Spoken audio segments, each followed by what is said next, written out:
The Varsity Blues scandal, uncovered back in 2019, exposed a college admissions scheme orchestrated by William Rick Singer. Wealthy parents paid millions to secure spots for their children at elite universities like USC, Stanford, and Yale through bribes and falsified records. Singer facilitated fake athletic profiles and rigged test scores. Key figures, including Lori Loughlin and Felicity Huffman, were involved and paid hundreds of thousands of dollars to get their daughters into USC. Felicity Huffman paid $15,000 for test cheating. Over 50 people, including parents, coaches, and administrators, were charged. The scandal highlighted privilege and corruption in higher education admissions. The media feasted on it. The public was outraged.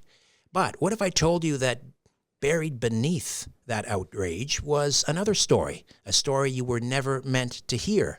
A man falsely accused, a father who did not pay a bribe, a prosecution so riddled with misconduct that 11 former U.S. attorneys wrote to the court demanding justice, a trial so distorted by guilt by association and government ambition that even the Wall Street Journal called it a disgrace.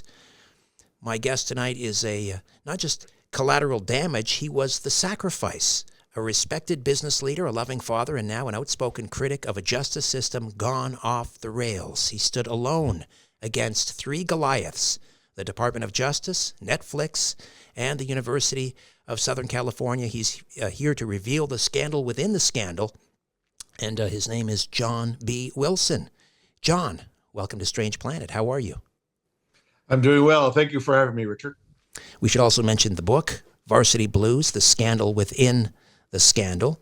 You were raised in poverty by a mentally unstable, abusive mother. You clawed your way out of hardship. You earned degrees at Harvard Business School, graduated at the age of 23. And then over this stellar career, you became the youngest partner in Bain Company's history. You helped Staples become the fastest company to reach the Fortune 500. I mean, on the surface, without people knowing your backstory, it must have been so easy for people just to sort of judge you and lump you in with the so-called elite. So here we go, another rich CEO bribing people to get his kids into school. How did that, take us back to that moment when you were indicted in the Operation Varsity Blues case. How did that feel? Oh, it was devastating. It's been a 7-year nightmare for my poor wife and our 3 children. It's been literally every day an ordeal and been painful.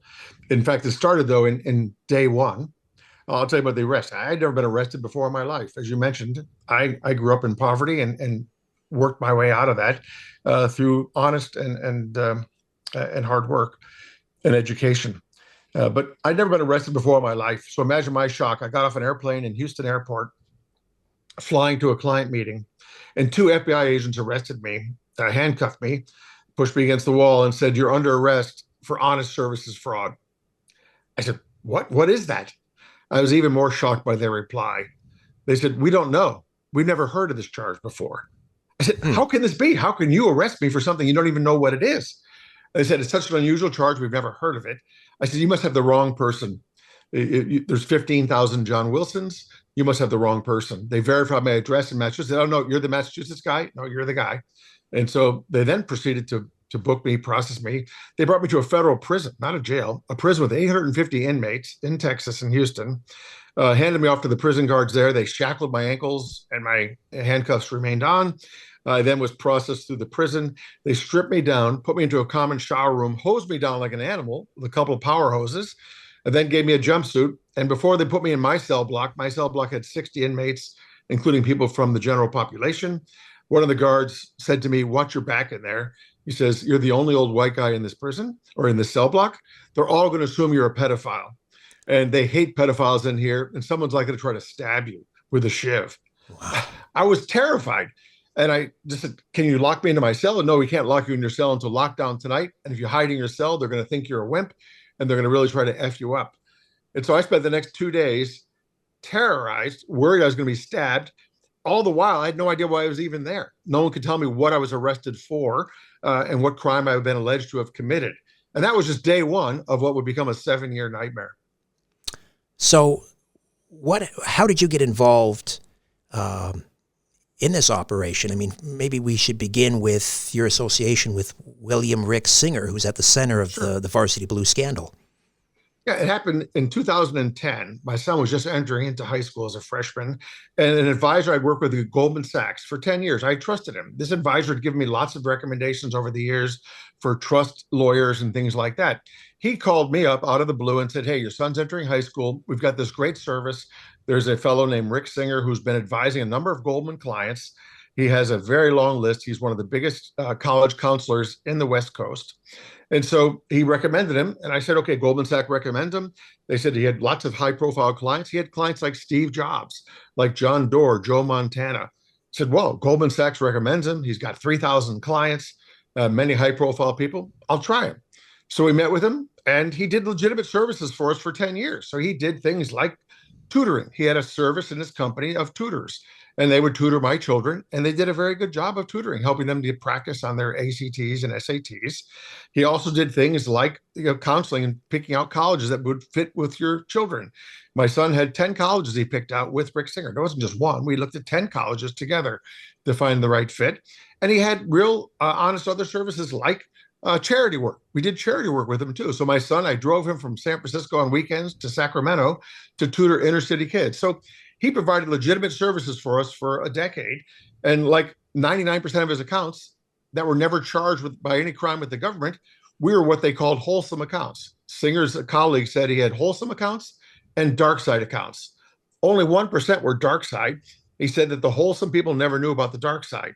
And the dark side were people who cheated on tests, who were bribing coaches, who were creating fake profiles. 99% of his Singer's clients were wholesome, like we were. So your son, very talented water polo player, and then you have twin daughters, also by all accounts, very bright. I mean, why did they need anyone's help into getting into university? It sounds like they were fine. Yeah, they were all extremely well qualified. What Singer told us, and I think the facts are that bear this out, is that even highly qualified kids applying to top schools like Harvard and Stanford, USC, they have 20 applicants for every spot that are highly qualified. So your odds of getting in are only about 5% if you don't have any other preferred category. He also said that schools have about 10 preferred categories, many that they offer, whether you're a faculty child, whether you can pay full tuition, whether you're a legacy, whether you're a political VIP, whether you know somebody on the board of trustees and get a referral or recommendation from there, or you're an athlete, or you're a donor. And so these schools all have these various categories of giving what they call tiebreaker boosts to these categories, so that if you're qualified and you get either a recommendation from a faculty member or from a board of trustee, or you're a legacy, child and so forth, or you're a child of a faculty member, you get a boost. And making a donation was one way to get a boost. So you can improve your odds substantially from the population as a whole. And so it was really a way to boost us from 5% to 50% or 9, or from case of USC, from 15% to 85%. And that was very common practice. And we met with the school and actually verified this as well. We didn't just do this blindly. We went out and did our due diligence like most parents would be expected to do. We met with USC, my wife, myself, and my son. We met to meet with the coach, the head coach. We talked about my son's credentials at length with that head coach, all the teams he'd played on for 7 years in water polo, national championship teams at Stanford Club. We talked about his grades. We then also asked to meet with a development person. We met with a separate development person. I did that spontaneously. That's part of my training as a corporate executive. You always want to do a two-factor verification. I did that two-factor verification. We met with the development office and verified that donating through Rick Singer's organization was common practice at USC. They said yes, and that it would give you a tiebreaker boost in the process. So we did all of that, and we made our donations, and they, in fact, gave us a receipt on official school letterhead, and they kept our money to this day. So you can donate to the school. It's through a registered charity. But somehow that gets misconstrued as a bribe? Yes, the judge defined it for the first time in history during our trial. That's another whole story, that giving a donation to a college can be a bribe to the coach. It's like, wait a minute, the schools claimed they were the victims. And the appeals court said this is the first time in history that the victim of a bribe, in this case, the schools, the alleged victim, is the one who got the money, and they gave you a receipt for the money. How can the victim of a bribe get the money and give you a receipt for the money? But that's what the judge instructed the jury in our case. They said, yes, giving money to a school can be considered a bribe to the coach. That alone was one of the bases we got convicted on, because the jury was confused by that. Say, wait a minute, giving money to the school if you get a boost in admissions is a bribe? Then if that is the definition, that's what we did. We gave money to the school and got a tiebreaker boost, and that got overturned. But during our trial, that was part of the jury instructions. Now, my understanding is that you had set aside money in your will to go to various universities. So did Rick Singer advise you, maybe instead of, waiting until you pass for that money to be donated, just pay it forward, move it up a little bit? Yes, exactly. So education transformed my life. It helped me escape poverty. And I had always given, Leslie and I had been giving substantial amounts of money as we were successful. We gave our time and money. And in my will, I was giving several $1 million to Harvard and to another school, unrelated to Rick Singer. That will was created in the year 2000. I still leave that money in my will today. And so I am still a big believer in education. And so Rick knew about that. He knew about our giving, because we had talked about this many times. He knew that we had committed already in our will to give millions. He said, why not move a portion of that up? It could help your daughter's admissions chances, and it'll help the schools before you die, at least in part. So we were moving up about 20% of what we had already committed in our will. And the government knew that too. They knew our will, but this was all blocked during my trial. So the thing that was most outrageous during our trial is they were able to handpick a judge through a process called judge shopping. And they basically picked this judge who was very supportive. And during my trial, the prosecutors and the judge overruled my evidence and my defense motions 660 times. Not just once or twice, 660 times. He ruled against us 98.3% of the time. Only 1.7% of our evidence was allowed in during my defense. So, for example, my daughter's perfect score on the ACT and near perfect score, 99%, was blocked. The jury never got to see that. I said, how can this be? This is a college admissions trial, and my daughter's certified ACT test score was blocked from being shown to the jury. Similarly, my son's certified swim time from USA Swimming that proved he's one of the fastest swimmers in the country and one of the fastest on the USC team was blocked from the jury. My own will, written will, was blocked from the jury that showed I was already giving this money, and this was moving up a piece of our commitment. We also had 100 examples at USC that showed that they're giving regularly donor families boosts in admissions. This was common practice. That was all blocked at my trial. It was one of the big reasons that all my convictions for the core convictions got overturned. I was left with a tax conviction for $1,425, deducting my donation on the wrong line. That's, as crazy as that sounds, that can be a felony, deducting something on the wrong line in your tax return, even if it had no material impact on your taxes. But the overturning of all the core convictions was in large part because of the evidentiary rulings. The judge made some very profound mistakes in the rulings about evidence. And I don't blame the jury in my case. If I were the jury and I listened to what they got to see and what they didn't get to see, I would have convicted me too, because they got to see none of our evidence. But what they were over, the other part of the jury, or the evidence rulings that were flawed, they got to bring in all these other bad parents. So the prosecutors brought in 30 parents that were unrelated to me, and all their testimony and all their recorded calls saying, we're going to bribe the coach, we're going to bribe the coach, we're going to bribe the coach again and again, we're going to cheat on a test. So they hear that 30 times, and then they have a snippet, a soundbite from my phone call, which says, are you okay if we give a check to the coach? I say, yes, but it was a check made out to the school.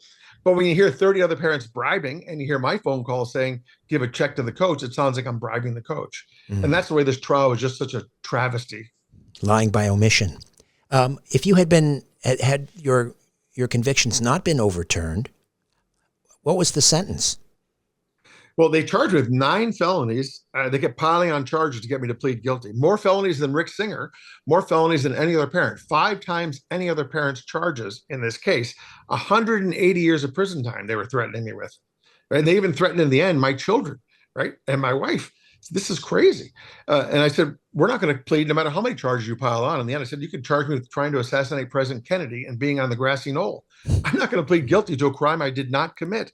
And so they finally stopped piling on charges, but we faced that much. And in my sentencing, the first time when I was still, when I lost and I had to go to appeal, they sent me to 15 months in prison for making a donation. And it was just that crazy. I said, what did I do? I made a donation and I got a tiebreaker boost and I got a receipt for my donation. This wasn't a bribe, but giving a donation to a school that gave you a boost, they said was a crime. How much time did you actually serve in prison, like pre-trial and so forth?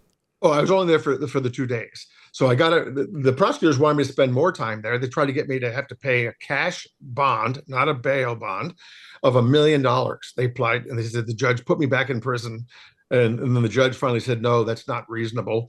And they wanted me to spend more time. And they wanted me to go to prison before my appeal. We won that motion as well to say, wait a minute, he's got a very good grounds for appeal here.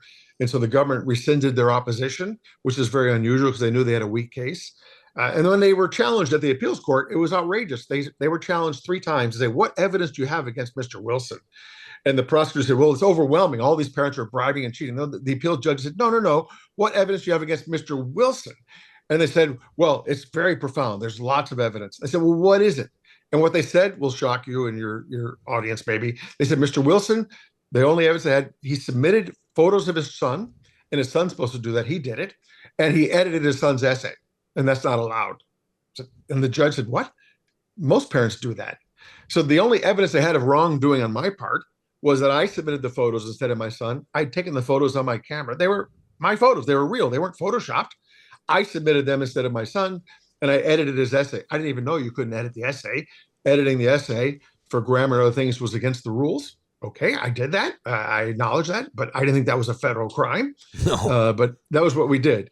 And then in terms of the allegations against us, the only allegations they had were that Rick Singer changed my son's swim time by 8%.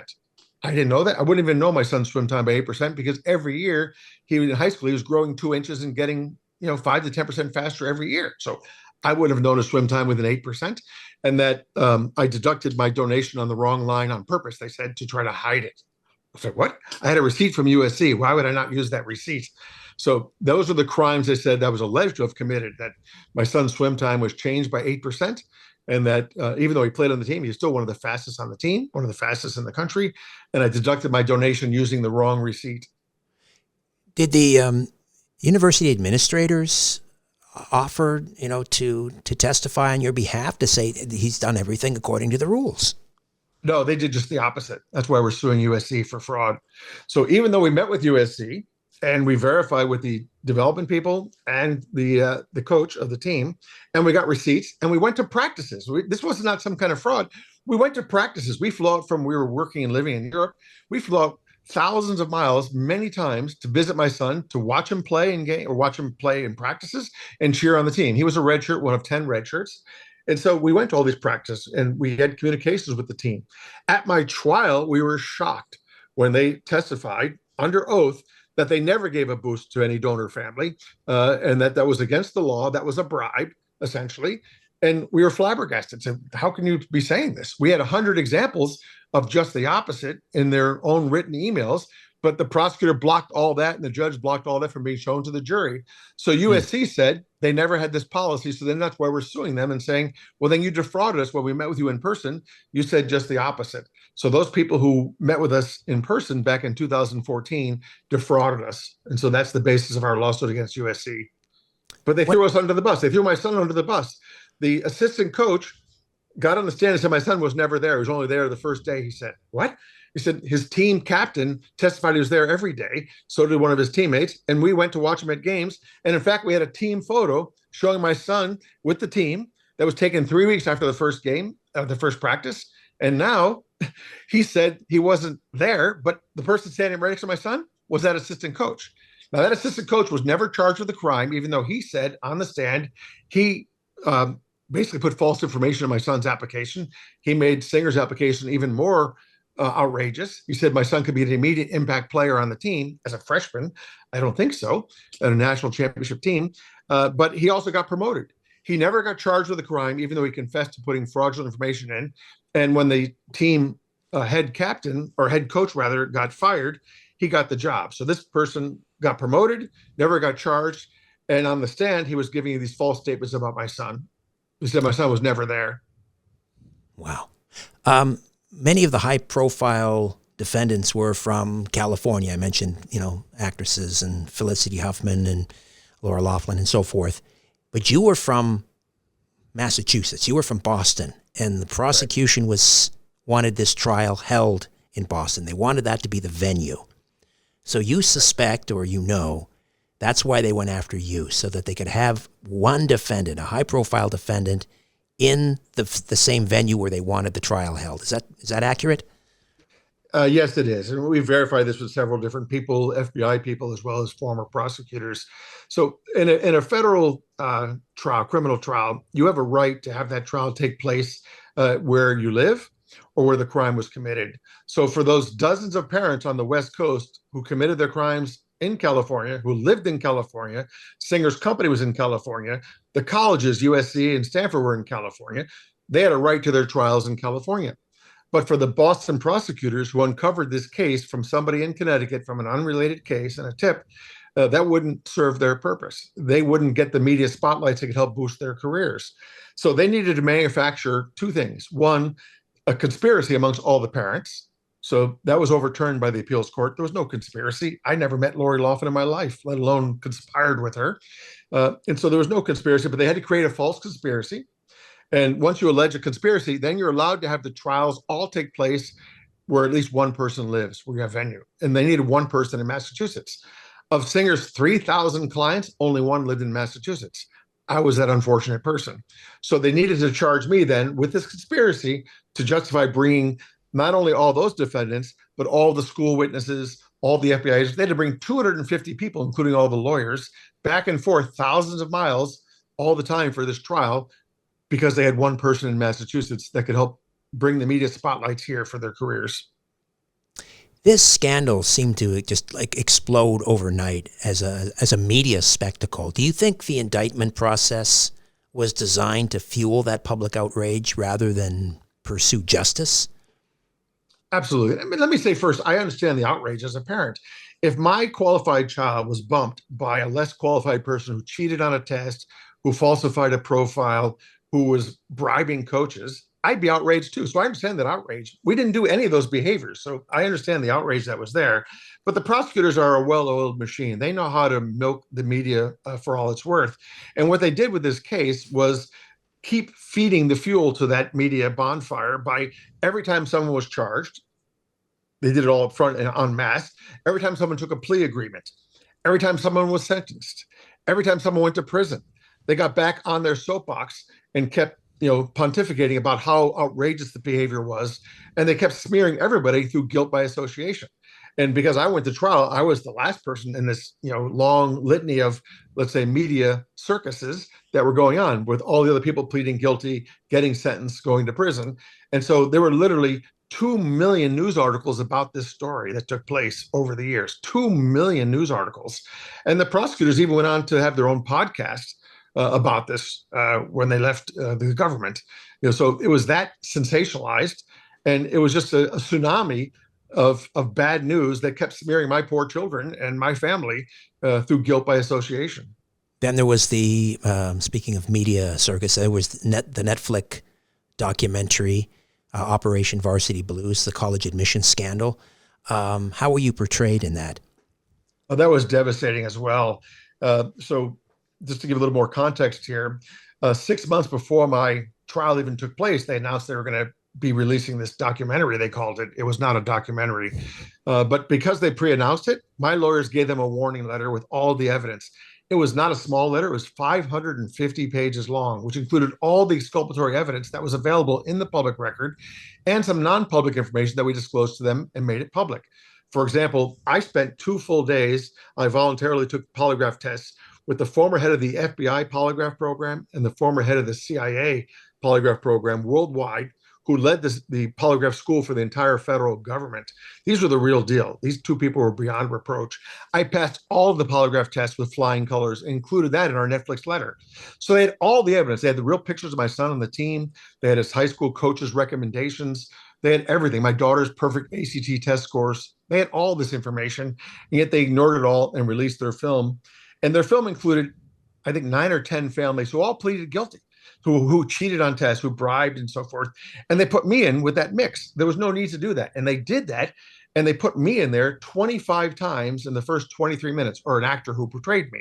So they had an actor portraying me, or sound bites, or from emails, or from the transcripts from phone calls, interspersed and taken out of context to make me look like the worst parent of anyone. And so that polluted the jury pool before my trial. And one of our jurors, we know for sure, saw this movie, and the judge wouldn't let us have that person recused, even though they said they saw the movie. They said they could be independent minded. But if you see the movie, it portrays me as the worst of the worst. And they do it all through these kind of unfair edits and sound bites. And there's two examples I can give that are just shocking. The one I mentioned earlier about, I say, "Are you okay?" Singer says to me on the call, "Are you okay if I give a check to the coach?" I say, "Yes." Again, it was an innocent check made out to the school. We gave it to somebody, but they play before that and after that, people bribing the coach. And so you think, oh, a check to the coach versus a bribe to the coach, same thing. There's another instance where they take two sound bites from two different phone calls on 2 different days and blend them as one. And it's just outrageous. So I clarify with Rick where the money's going on the phone calls. These are recorded calls. I say, so I give the money to you, not to the schools. I say that. And they say, well, that sounds really bad. You stop it there.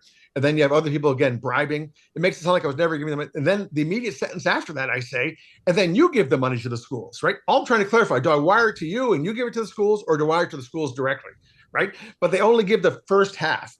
As we only pay the first half, it sounds like it's something nefarious. Like, I'm giving the money to you, not to the schools, so you're going to bribe or do something with it. No, I say you give the money to the schools, right? I confirm that in the call, but they don't play that. And that's what you can do with editing, right? You can take a soundbite out of context. And Netflix did that to us over and over again. And so we're suing them.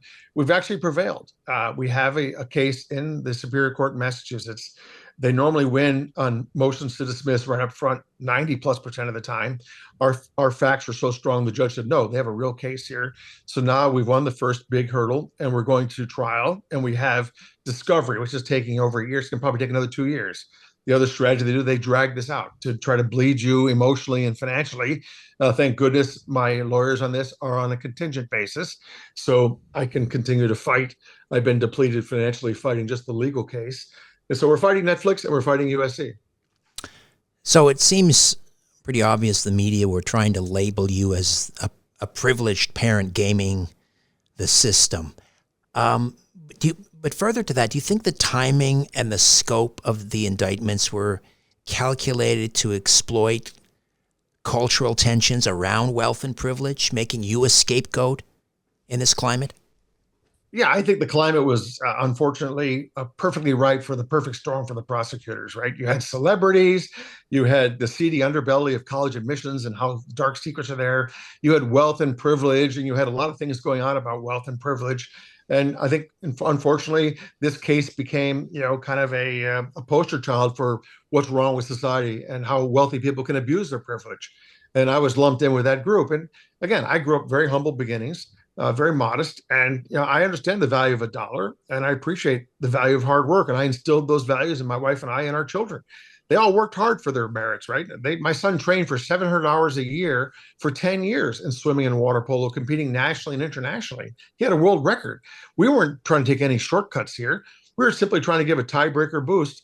And I earned my money the old-fashioned way. Every penny of that money I gave away, I earned. And we were doing a good thing for the schools and a good thing for our children. And I never imagined that a good deed could be punished so harshly.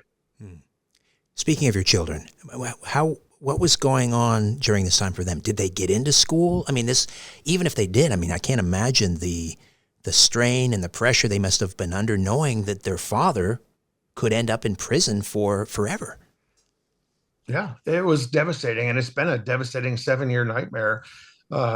Imagine seeing my poor wife cry herself to sleep almost every night, worrying about our children's futures. And my daughters were only 16 when this happened. They're twins. They were juniors in high school. You know how vulnerable teenage girls can be to social pressures at that age, regardless. Imagine being bullied, not by someone from the school, but by federal prosecutors who smeared you falsely as being unqualified. Here you work hard, you get a perfect score, and you get a 99% score. Only I think it's 4,900 students out of 1.8 million get a perfect score, right? So very, very talented, very hardworking. And to be destroyed and to be smeared by federal prosecutors, who then the media took that story and ran even further. And the social media, the trolls were telling things about my children that were just despicable. They said my daughters couldn't get a job at McDonald's because they couldn't add. My daughters were incapable of adding and subtracting, and they couldn't make change at McDonald's. So here you work hard, you get a perfect score, and you're being ridiculed that way, right? It's been emotionally devastating for them. They did go to college. They're in college still. They took some time off. This has been so traumatizing. My son finished his degree at USC. My son was a senior his last year at USC when this happened, right? He was a young student. And imagine his, life. He was a talented athlete and a very talented scholar as well.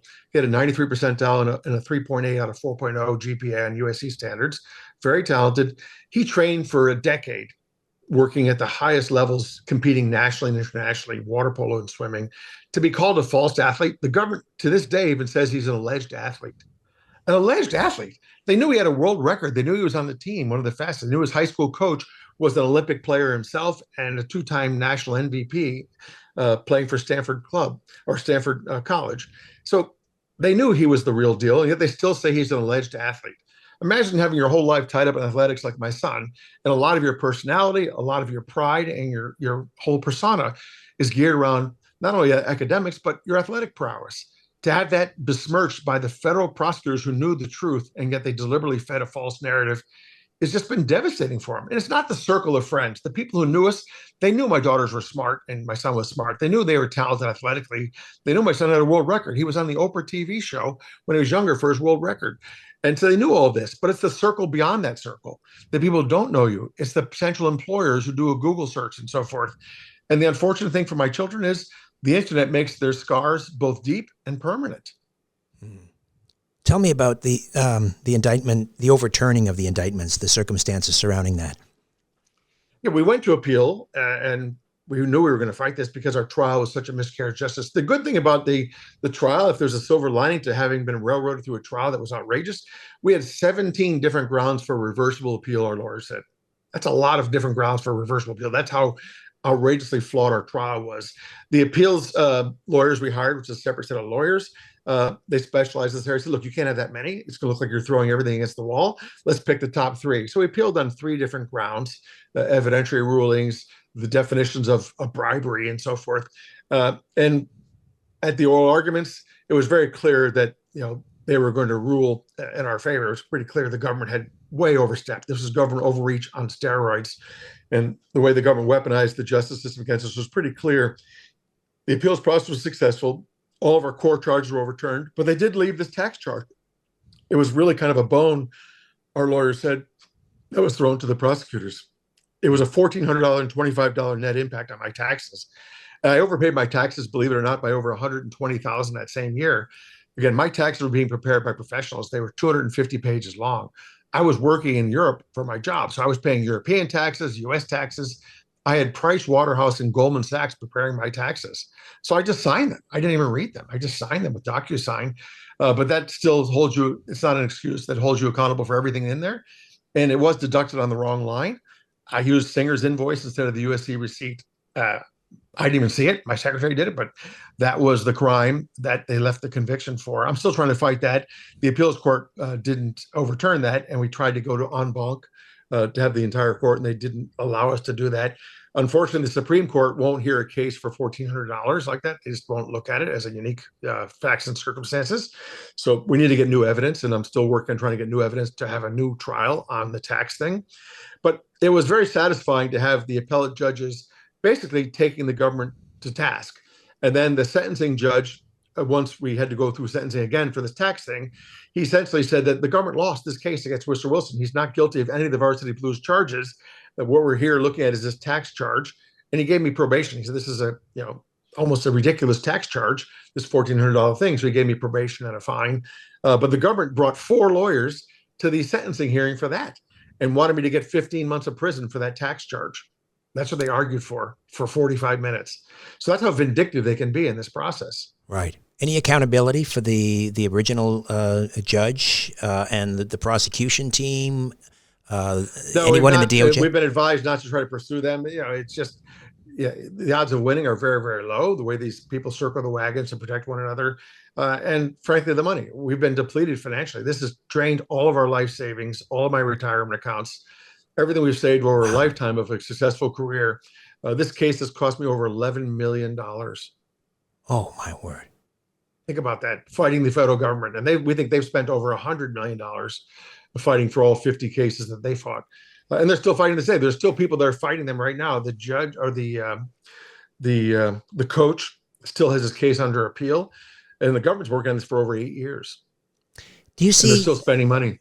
you mentioned federal overreach. Do you see this as part of a pattern where indictments are being weaponized to serve political, institutional agendas?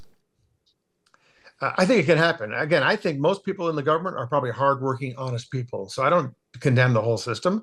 I think most people are probably pretty decent, but there can be bad apples in any large organization. And so I think some prosecutors can take advantage of their power and abuse it. And they can either abuse it for political reasons or personal career gain reasons or any other institutional goals. And once you get in their crosshairs, it's a juggernaut that's almost impossible to beat. They have a conviction rate of 99.6%. Think about that. So you know that going in, we were advised going in, they have a 99.6% conviction rate. It's going to cost you millions and take years. I said, you could take a plea deal right now and get a couple months and save your millions. And my wife and I thought about that very long and hard. It was the most difficult decision of my entire life. In the end, we decided to fight for three reasons. One, if I confess to a crime I didn't commit here, this would damn our children, because the whole narrative was that your children weren't qualified. That's why you were doing this. And I couldn't give them that permanent scarlet letter on their foreheads that would say they weren't qualified. They were qualified. And if I confessed, it would reinforce that false narrative. Number two, my DNA is I'm a fighter my whole life. And I'm not going to confess to something that I didn't do. And so that's just not in my DNA. And number three, what they did was so wrong that we want to do whatever we can to not only call it out, but to help anybody else avoid the same fate we had suffered. That what they did to us should never happen to anybody, and we'll do whatever we can to help make sure it doesn't happen to the best that we can. That was my next question. What advice would you give to other Americans who might face a similar indictment, believing the justice system will protect them if they're innocent? It's a difficult one because most people don't have the resources. As painful as this has been, and as difficult, I feel blessed in many ways that we had the resources to fight. We had the circle of friends and family to support us, and we had our faith to lean on. And most people don't have those things. And so if you do have those things, I would encourage people to fight because, in this case in particular, they were damning our children. It's a very unusual case where they were damning our children through me. And so that's something that as a parent, I could never live with. But I think fighting for what's right in the end, I think is always worthwhile. And for us, we'd rather leave our children a legacy of the truth and their honor than money. And it came down to that simple trade-off. I've lost my job and my income during the peak of my career for 7 years. I lost all my life savings fighting them, but I would do it again because it really is the right thing to do for our children, because I couldn't damn them through another 50 years of being tarnished with this label of being unqualified. How are they doing now, your children? They still suffer, and it's still very painful. And I can say as part of the preparation, for example, of the Netflix lawsuit, one of the lawyers was debriefing my son, and to hear him talk about what happened to him at school when this happened, how the circle of immediate friends rallied around him, but then all the other people that were beyond that circle, the ridicule, the social ostracization, the painful things he's experienced in the work, trying to get a job and the social media. It's been devastating to hear him recall those experiences. Has been very painful. My poor twin daughters, they're still suffering. And I think the mental anxiety and the pain of being ridiculed on a global scale by federal prosecutors is just something you can't even describe. And again, they've been suffering more than anyone in this case. They did nothing wrong. They were hardworking, very talented kids. And for federal prosecutors who knew that, to falsely smear them is kind of beyond despicable. And my poor wife, as I said earlier, to see her cry herself to sleep almost every night is unbearable as a dad, right? And how is she now? She's still suffering because we're going through this fight still, right? Yeah. And until our children are on a level, let's say plane, I think she'll still worry about their futures, and we're still fighting. And again, we've been depleted, so financially we don't have the resources we had at once to help ensure their long-term, success. And so that's devastating too, right? Is you just don't think about the consequences of what the government can do to a family like this, especially innocent children. And even though we won in the appeals court, where do we go to get our reputations back? How are you managing? Well, it's been difficult. Again, I'm I'm fortunate. I grew up in difficult circumstances, so I'm a fighter. I've got the grit to fight this kind of thing. It's probably something they underestimated in me. When they threw me in that prison, they thought that would intimidate me, but I came out of there stronger and more determined than ever to fight to defend my family. I'm working to rebuild my career, get back into consulting and things that I used to do. I used to have very successful jobs, but having this last remaining, tax charge is a tax conviction is a painful thing. A lot of people look at that, even though they say, it's a minor thing, it's a felony conviction. So it does impact my ability and my livelihood. And the government knows that. And that's one of the reasons they do this. They want to stick you with something that'll permanently impair your ability to speak out. But I'll speak out. I'd rather fight, even if it means to go back to prison for some crazy trumped up charge. I would rather fight to get the truth out there, to defend my family. And I'm prepared to go back to prison. I don't fear that at all. I would rather fight for what's right and my children's reputation and my family's honor. And if they try to do more things to us, bring it on. I'll fight them some more. Varsity Blues, The Scandal Within the Scandal. How do we pick up a copy, John? It's available in any bookstore, any online bookstore. Amazon.com is the biggest one out there. And I should let your audience know as well that all the proceeds from this book go to charity, including a nonprofit that will help people who are falsely accused, who don't have the money to defend themselves. So it's not about us. It's about getting the truth and our story out there. John, I'm so sorry for this, for what's happened to you and your family. I strongly encourage people to pick up a copy of the book, Varsity Blues, The Scandal Within the Scandal. Thank you so much for your time. Well, thank you and your audience. It's a shocking story, and the details we share in it will scare every American. A new Richard Syrett's Strange Planet drops every Monday, Wednesday, and Friday.